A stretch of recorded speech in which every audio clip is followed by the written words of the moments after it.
Entonces, hoy vamos a hablar de realismo mágico. El realismo mágico es un movimiento artístico y literario en el que se representa una realidad fantástica como común. El término fue acuñado por el alemán Franz Roh en 1925 para referirse a una pintura que demostraba una realidad alterada. Luego fue introducida en la literatura latinoamericana en 1948 por el venezolano Arturo Uslar Pietri en su ensayo Letras y Hombre de Venezuela.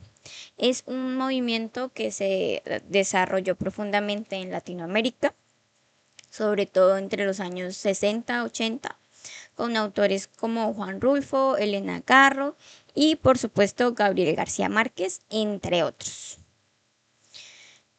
Estas dos clases vamos a estar hablando de realismo mágico y vamos a profundizar un poquito más. Por ahora vamos a ver lo que son las características del realismo mágico. Acá mencioné o traje a colación 5.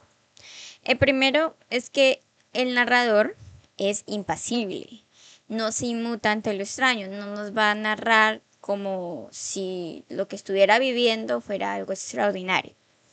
El segundo vendría a ser la cotidianidad. Es decir, que la realidad no se altera porque ocurran eventos fantásticos, siguen su curso. Como le había mencionado, creo que Charlie en la clase pasada, acá son acciones puntuales que ocurren de forma fantástica, pero de resto, es decir, por el resto de la historia o el resto de la realidad narrativa, pues es lo normal, ¿no? El común, el diario vivir. De forma a la realidad, en este caso lo mágico se vuelve real y lo real se vuelve mágico. No es un sentido literal, ¿no? Es más bien como que lo mágico pasa a ser parte de lo común y más bien lo que cobra importancia es como la reacción de la persona o de los personajes. Es decir, lo que importa en la historia es el trasfondo de la realidad, o sea, la realidad es la gran protagonista, ¿no? Es decir, la magia vendría a ser algo como secundario, pero el protagonismo está en las costumbres, en la forma de hablar, en los hechos históricos, en todo esto. El realismo es otra característica en el sentido de que hay verosimilitud en el contexto, es decir, es coherente, no es por ejemplo como en la historia que veíamos la clase pasada con el surrealismo, en donde veíamos que una hiena hablaba y pues ocupaba el lugar de una persona. Acá hay una verosimilitud, es decir, sí hay una coherencia. Es decir, que si sacáramos el aspecto mágico, como tal, la historia podría igualmente funcionar de una manera u otra, ¿no? El uso del clima también es bastante común, sobre todo en escritores latinoamericanos, que se utilice la naturaleza como un exponente de emociones para explicar cómo se está sintiendo el personaje o para darle como mayor peso a la representación narrativa. Por ejemplo, se utiliza el clima o las condiciones naturales, pues para, como decía, sobreexplotar las emociones de los personajes. ¿Tiene alguna pregunta de pronto? Bueno, hoy vamos a leer un escrito de Gabriel García Márquez. Es que es muy difícil escoger un solo escrito. Pues hablando de realismo mágico es muy difícil escoger solamente algún escritor. Por el momento pues decidí comenzar con este cuento que creo que es como un buen ejemplo para introducirnos en el realismo mágico. Y el cuento en cuestión es Un señor muy viejo con unas alas enormes, de Gabriel García Márquez. Dice así: al tercer día de lluvia habían matado tantos cangrejos dentro de la casa que Pelayo tuvo que atravesar su patio anegado para tirarlos al mar, pues al niño recién nacido había pasado la noche con calenturas y se pensaba que era causa de la pestilencia. El mundo estaba triste desde el martes. El cielo y el mar eran una misma cosa de cenizas, y las arenas de la playa, que en marzo fulguraban como polvo de lumbre, se habían convertido en un caldo de lodo y mariscos podridos. La luz era tan mansa al mediodía que cuando Pelayo regresaba a la casa después de haber tirado los cangrejos, le costó trabajo ver qué era lo que se movía y se quejaba en el fondo del patio.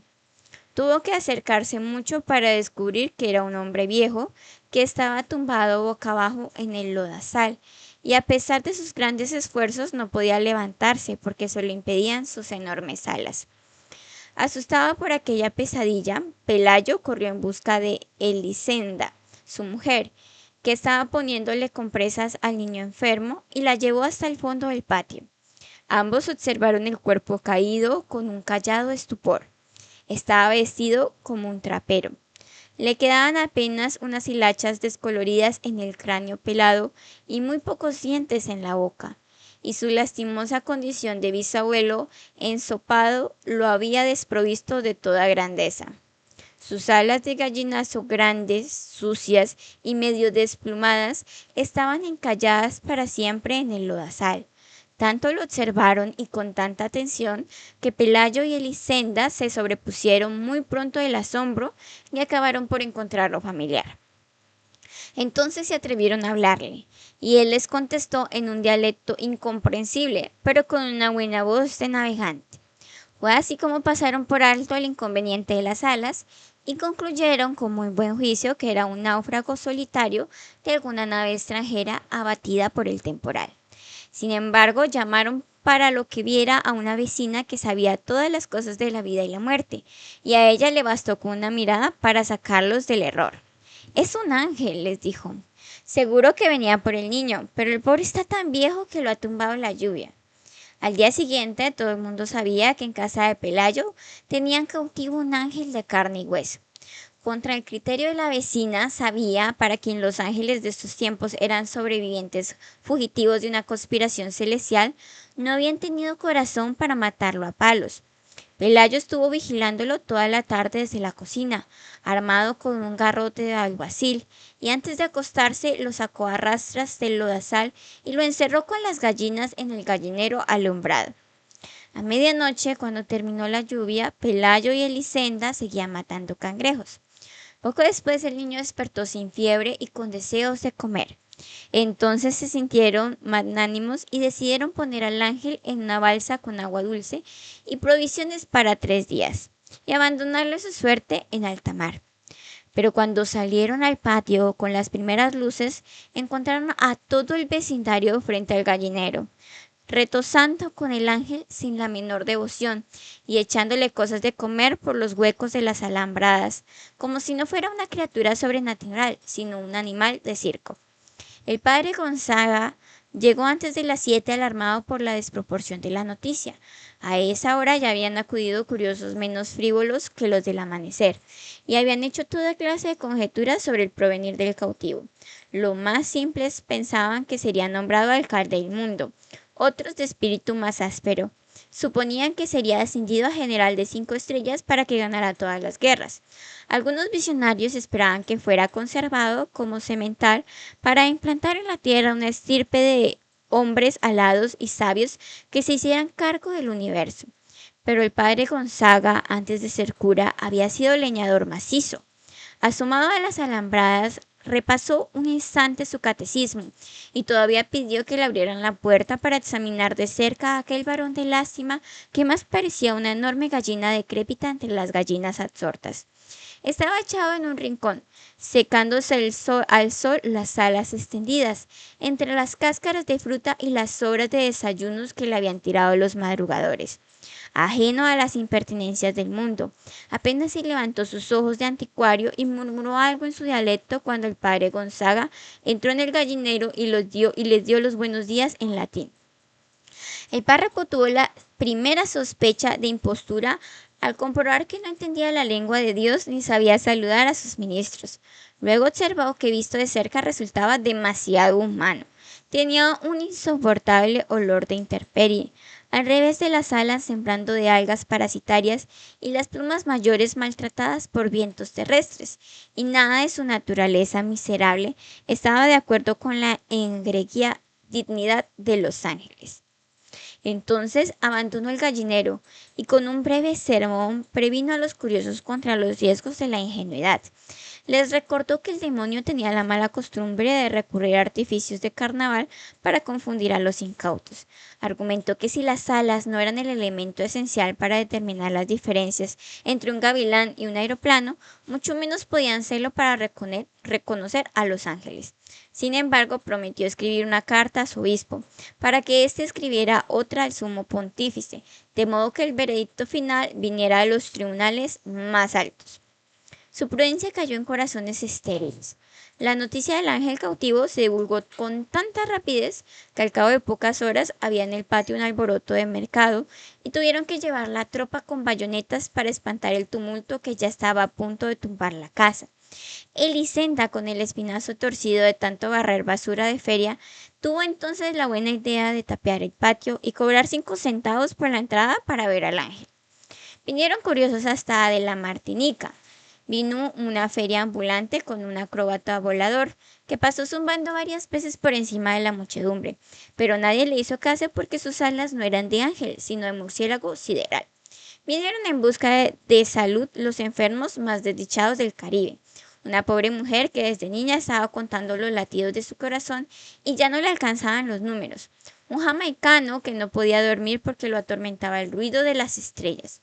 Un sonámbulo que se levantaba de noche a deshacer dormido las cosas que había hecho despierto, y muchos otros de menor gravedad.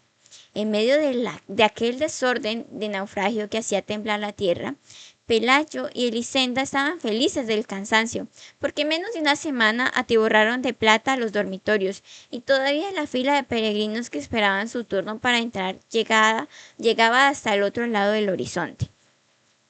El ángel era el único que no participaba de su propio acontecimiento. El tiempo se le iba buscando acomodo en su nido prestado, aturdido por el calor del infierno de las lámparas de aceite y las velas de sacrificio que le arrimaban a las alambradas. Al principio trataron de que comiera cristales de alcanfor, que, de acuerdo con la sabiduría de la vecina sabia, era el alimento específico de los ángeles, pero él los despreciaba, como despreció sin probarlo los almuerzos papales que le llevaban los penitentes, y nunca se supo si fue por ángel o por viejo que terminó comiendo nada más que papillas de berenjena. Su única virtud sobrenatural parecía ser la paciencia, sobre todo en los primeros tiempos, cuando lo picoteaban las gallinas en busca de los parásitos estelares que proliferaban en sus alas y los baldados le arrancaban plumas para tocarse con ellas sus defectos, y hasta los más piadosos le tiraban piedras tratando de que se levantara para verlo de cuerpo entero. La única vez que consiguieron alterarlo fue cuando le abrazaron el costado con un hierro de marcar novillos, porque llevaba tantas horas de estar inmóvil que lo creyeron muerto.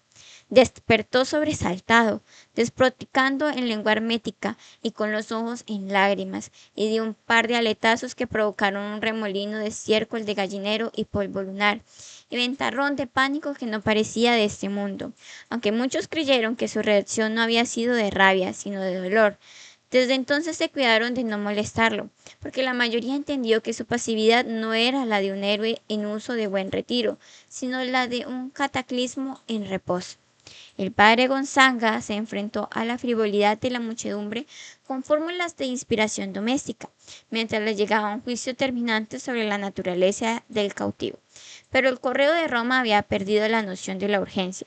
El tiempo se les iba en averiguar si el convicto tenía ombligo, si su dialecto tenía algo que ver con el arameo, si podía caber muchas veces en la punta de un alfiler, o si sería simplemente un noruego con alas. Aquellas cartas de parsimonia habrían ido y venido hasta el fin de los siglos si un acontecimiento providencial no hubiera puesto término a las tribulaciones del párroco. Sucedió por esos días, entre muchas otras atracciones de las ferias errantes del Caribe, llevaron al pueblo el espectáculo triste de la mujer que se había convertido en araña por desobedecer a sus padres.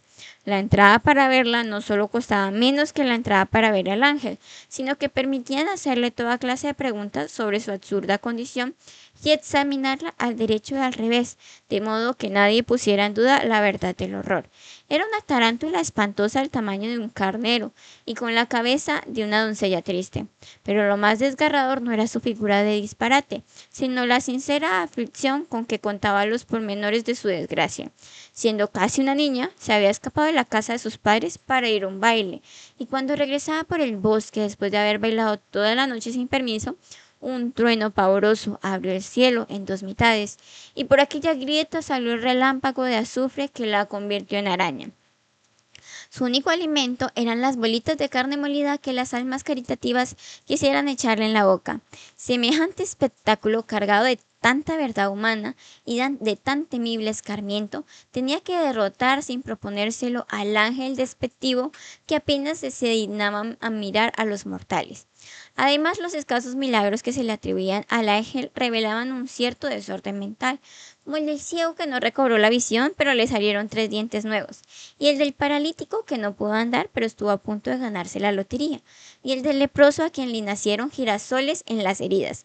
Aquellos milagros de consolación, que más bien parecían entretenimientos de burla, habían quebrantado ya la reputación del ángel, cuando la mujer convertida en araña terminó de aniquilarla.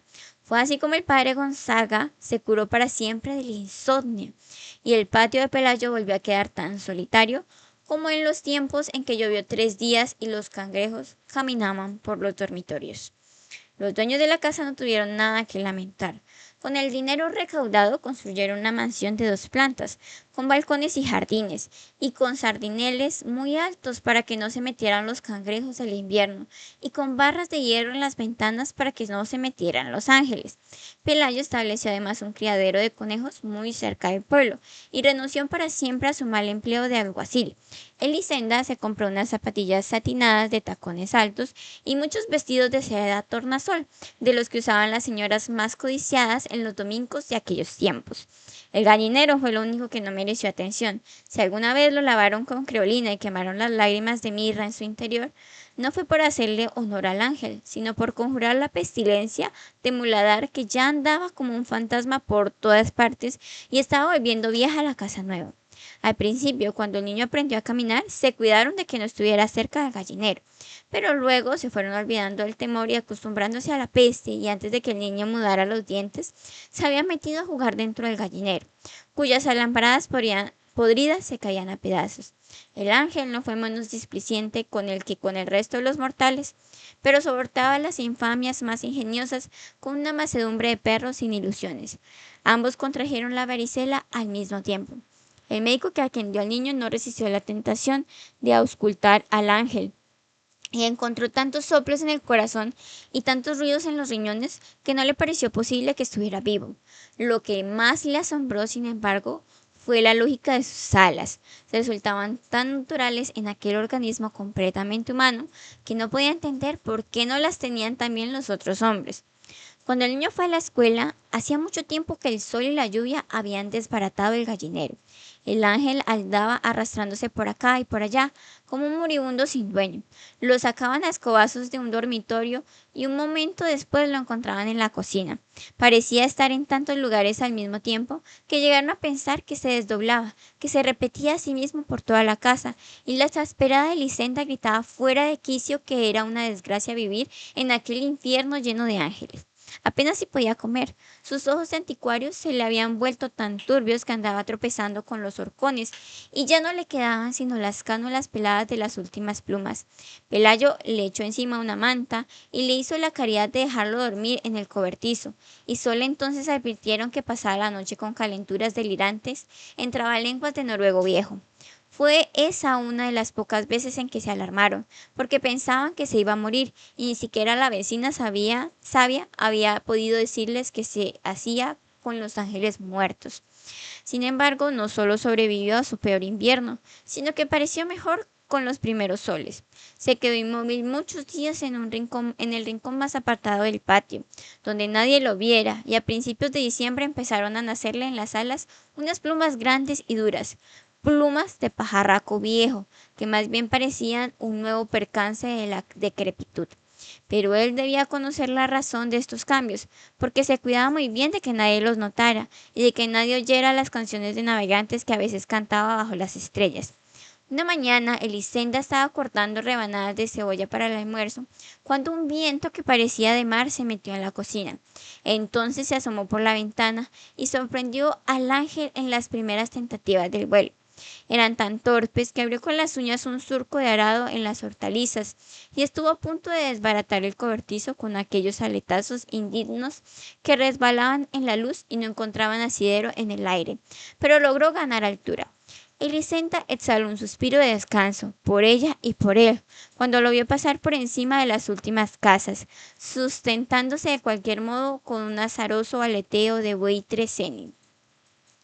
Siguió viéndolo hasta cuando acabó de cortar la cebolla, y siguió viéndolo hasta cuando ya no era posible que lo pudiera ver, porque entonces ya no era un estorbo en su vida, sino un punto imaginario en el horizonte del mar. Bueno, este fue el cuento.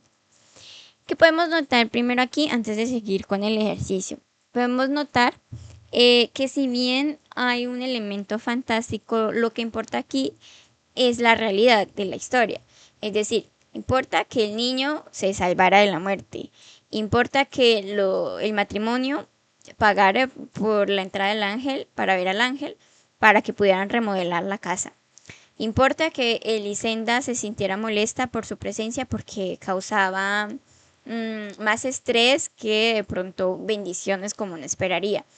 Y también salta a la vista otro dato importante y es que al ser una situación fantástica que ocurre en Latinoamérica, como latinoamericanos tenemos una especial forma de tomar sucesos extraños o sucesos asombrosos también. Es como el meme de que por qué no las historias de terror no funcionarían en Latinoamérica y de pronto tenemos a un niño que va y golpea a un muñeco que se levanta de la nada o algo así. Es como también por ese lado, ¿no? Es decir, la realidad latinoamericana que ha pasado por tantas guerras civiles, por tanta corrupción, por tanto malestar, tanta identidad propia que ha molestado durante muchos años en la historia latina, ¿no? Como que ciertos sucesos extraños podrían manejarse con algo de recocha, con algo de humor, puede ser con algo de espiritualidad, pero una espiritualidad propia de nuestro continente. Creo que eso también está representado allí, ¿no? Como que si este es un ángel, bueno, porque este ángel no está haciendo milagros como esperaríamos que hiciera un ángel normal, ¿no? Si es un ángel, ¿por qué no habla entonces latín? Si es un ángel, ¿por qué se ve tan feo? ¿Por qué las alas están así? ¿Por qué es tan viejo? ¿Por qué esto y por qué lo otro, no? Entonces, uno podría llegar a pensar que si realmente un ángel llegara a el gallinero de algún hogar latino, podría ocurrir algo similar, ¿no? Como, ok, al principio lo toman con asombro y podríamos creer que es una bendición, podríamos creer que es un ángel de la muerte, y luego ya se adoptaría, o sea, entraría a ser parte de la cotidianidad, ¿no? Como hemos normalizado situaciones de guerra, conflicto, em, delincuencia, también como que la hacemos parte de nuestro día a día y creo que es como una forma de representar la fantasía a través de esa visión latinoamericana, ¿no? Y por eso creo que funciona también el realismo mágico en cuentos latinos. Bueno, ¿hay alguna pregunta, algún comentario? ¿Se quiere agregar alguna cosa? ¿Queda claro de pronto el tema o pasamos al ejercicio? No me quedó muy claro, es decir, se toma un elemento fantástico en una situación real. Sí, o sea, es decir, se toma este elemento fantástico, en este caso el ángel, ¿no? Y lo vamos a restarle importancia. Imagínate que le restamos importancia a ese hecho y lo tomamos más bien como, ok, bueno, ¿y ahora qué hacemos? Se nos metió un ángel a la casa. ¿Qué hacemos con él? Mm, no, pues metámoslo primero ahora en el gallinero, ¿cierto? Si fuera un ángel real, es decir, si esto ocurriera en un contexto europeo, por decir algo, ¿qué es lo primero que se piensa? No, pues llevémoslo a los científicos para que lo examinen, para que miren de dónde viene. Preguntémosle a los historiadores, a los, ¿cómo se dice? Bueno, a todos los científicos sabidos y por haber, ¿qué pasa aquí? Lo adoramos, este ángel sería maravilloso, sería una figura extraordinaria, sus alas serían muy hermosas, haría milagros por diestra y siniestra, porque es lo que entendemos por ángel, ¿no? Pero aquí no, acá el ángel parece ser más un problema que algo divino. No, el ángel viene, es decir, la historia no se centra tanto en el ángel en sí, sino en lo que pasa alrededor de este ángel como tal. Es decir, en la vida del matrimonio, ¿no? De la pareja. Entonces, es coger este hecho fantástico y restarle esa importancia, mirarlo como desde un punto de vista más normalizado. O sea, le vamos a quitar como esta divinidad, esta fantasidad, por así decirlo, y lo vamos a hacer parte de nuestra cotidianidad. Vendría a ser más o menos el caso. Bueno, entonces el ejercicio va a ser agregar un atributo físico fantástico a un ser vivo de nuestra familia. Cualquier persona funciona. Podría ser un perro, podría ser, por ejemplo, podría ser un perro al que le salió un cuerno. Podría ser que el abuelo se puso morado. Podría ser que los pies de la tía Manuela leen el futuro, etcétera. O sea, una situación, una característica física de algún personaje mmm, que sea fantástica, ¿no? Alguna característica fantástica en algún personaje de la familia y lo vamos a narrar. De preferencia, narrarlo en primera persona, pero pues si les queda fácil narrarlo en tercera, hágalo. Pero creo que es curioso hacerlo el ejercicio a través de una narración en primera persona por la cercanía y porque hablamos de un miembro de la familia, ¿no? Entonces queda claro el ejercicio. Igualmente se los voy a dejar acá, ¿no? Entonces sería, bueno, acá abajo les dejo el ejercicio. Vamos a tener 20 minutos, ¿vale? Entonces cualquier cosa me pueden escribir. Nos vemos en 20 minutos.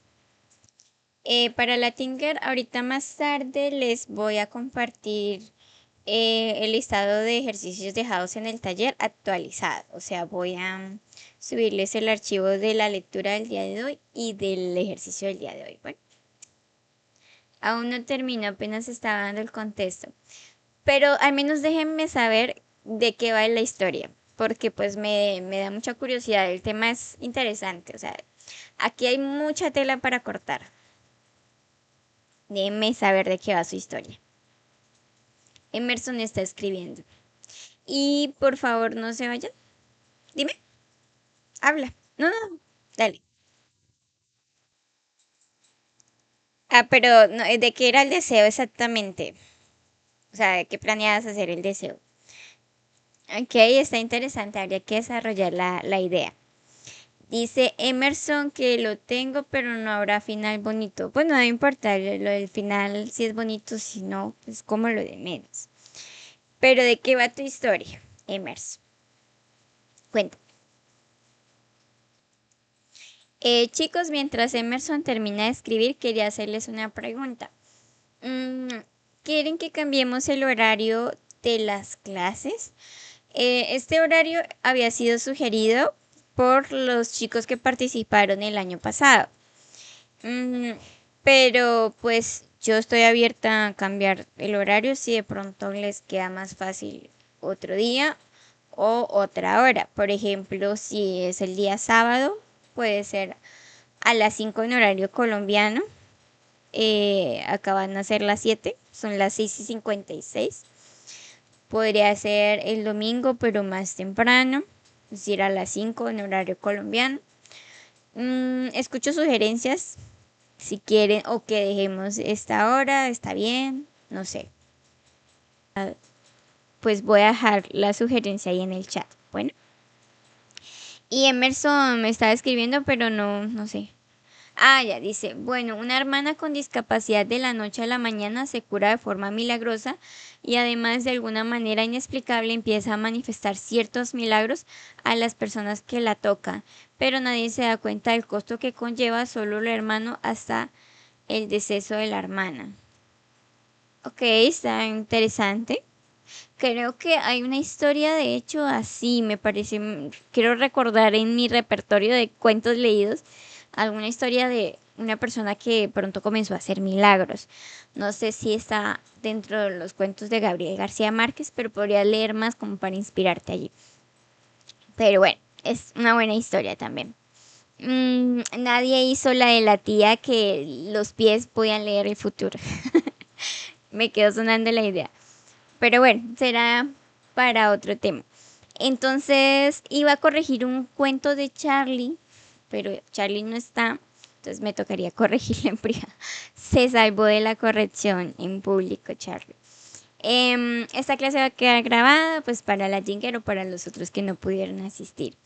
¿Tienen alguna pregunta, algún aporte? ¿Quieren decir algo más? Igualmente lo de la pregunta de lo del taller, del horario del taller va a quedar en el chat, pero pues participen y comuníquenme porque siento que a veces también como que los domingos me ocurre algo y de pronto no puedo o algo así.